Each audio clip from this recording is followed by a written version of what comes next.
Anugerah dari Tuhan Yesus Kristus, kasih setia Allah Bapa, itulah kiranya menyertai kamu sekalian.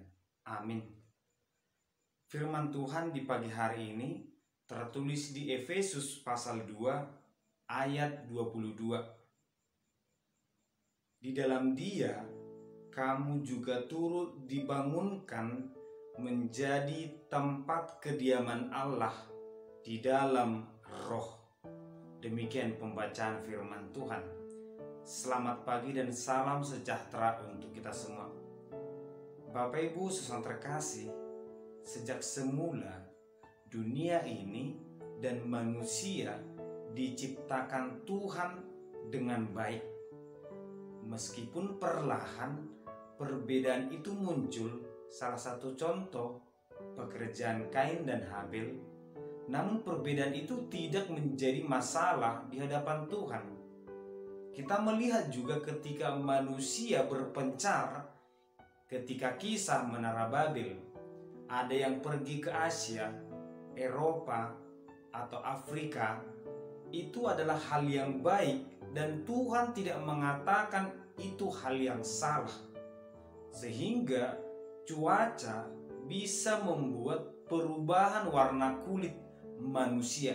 Itulah perbedaan yang nyata dalam kehidupan manusia, dan bahkan mungkin sampai saat ini kita bisa melihat banyak perbedaan antara kita dengan orang lain.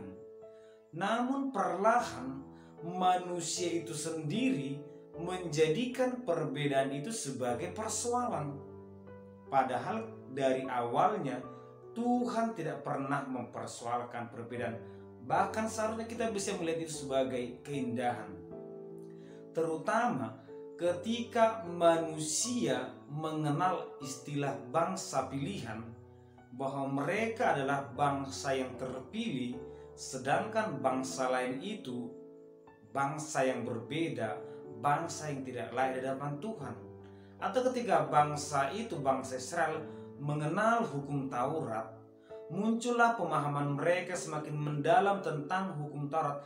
Disinilah pertama sekali ada istilah najis atau haram. Seakan-akan mereka yang melakukan hukum Taurat lebih benar, lebih layak, dan lebih baik di hadapan Tuhan daripada orang lain.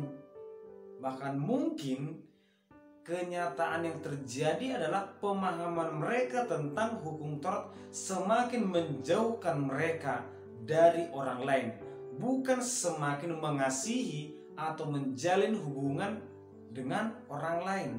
Muncul pula persoalan antara Yahudi dan non-Yahudi.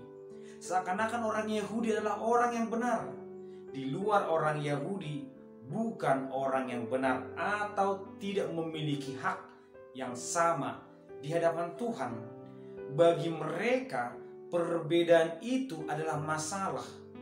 Bangsa lain ingin berdekatan atau ingin berhubungan dengan orang Yahudi, maka bangsa lain harus mengikuti tradisi orang Yahudi. Ini salah, ini tidak bisa. Biarkan mereka seharusnya dengan budaya mereka, biarkan orang Yahudi dengan budaya orang Yahudi. Namun inilah yang membuat terjadinya tembok pemisah antara orang yang satu dengan orang yang lain.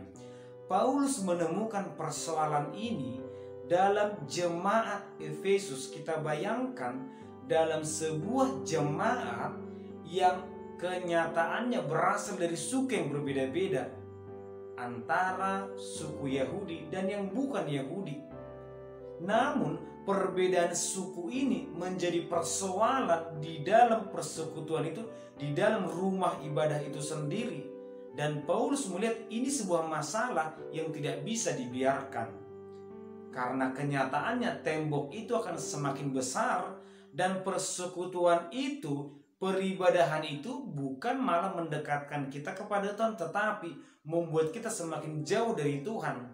Jika kita membaca ayat 11 sampai 22, di sana ada istilah jemaat yang jauh, jemaat yang dekat. Mereka menganggap bahwa orang yang bukan Yahudi adalah orang yang sangat jauh dari Tuhan, sedangkan mereka sangat dekat kepada Tuhan. Sehingga Paulus mengatakan, Kristus sudah memberikan tubuhnya untuk menebus kita melalui penyalipan. Dalam penyalipan itu, Kristus sudah mematahkan hukum Taurat sehingga kita diselamatkan oleh karena iman.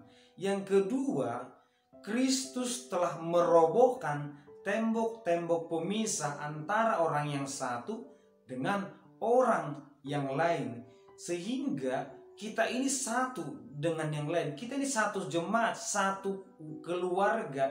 Kita ini adalah keluarga Kristus. Sangat salah jika ada orang yang mengatakan dirinya Kristen, mengenal Tuhan, tetapi masih mempersoalkan perbedaan. Bangsa yang sangat besar akan rusak ketika mereka masih berbicara tentang perbedaan. Padahal kenyataannya perbedaan itu akan tetap ada. Apalagi jika berbicara tentang perbedaan suku, perbedaan agama, dan lain sebagainya. Sehingga melalui firman Tuhan ini, Paulus mengajak kita, mari melihat bahwa di dalam perbedaan itu pun Tuhan memiliki rencana yang indah. Sehingga firman Tuhan berkata, di dalam Dia kamu juga turut dibangunkan menjadi tempat kediaman Allah. Di dalam dirimu, di dalam diriku, di dalam diri mereka yang menurut kita berbeda, ternyata Tuhan membuat dia menjadi tempat kediaman Allah, tempat Allah untuk dimuliakan. Sehingga kita melihat bahwa perbedaan itu adalah hal yang indah. Sehingga kehadiran kita sebagai orang beriman, orang percaya, mari jangan pernah melihat perbedaan sebagai sebuah masalah, tetapi terimalah perbedaan itu karena kita adalah satu tubuh. Digambarkan sebagai satu tubuh, ada kepala, ada tangan, ada kaki, semua memiliki tugas yang berbeda, tetapi tujuannya satu.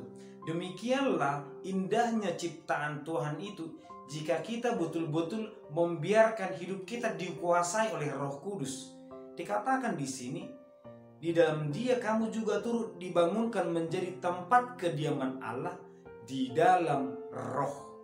Artinya, ketika kita membiarkan Tuhan memimpin hidup kita, memimpin hati kita, percayalah kita akan mampu melihat indahnya ciptaan Tuhan. Tetapi ketika kita menggunakan pikiran kita, seakan-akan kita lebih hebat dari Tuhan, maka kita akan melihat kita lebih baik daripada orang lain, sedangkan orang lain itu adalah orang yang salah, seakan-akan kita yang benar.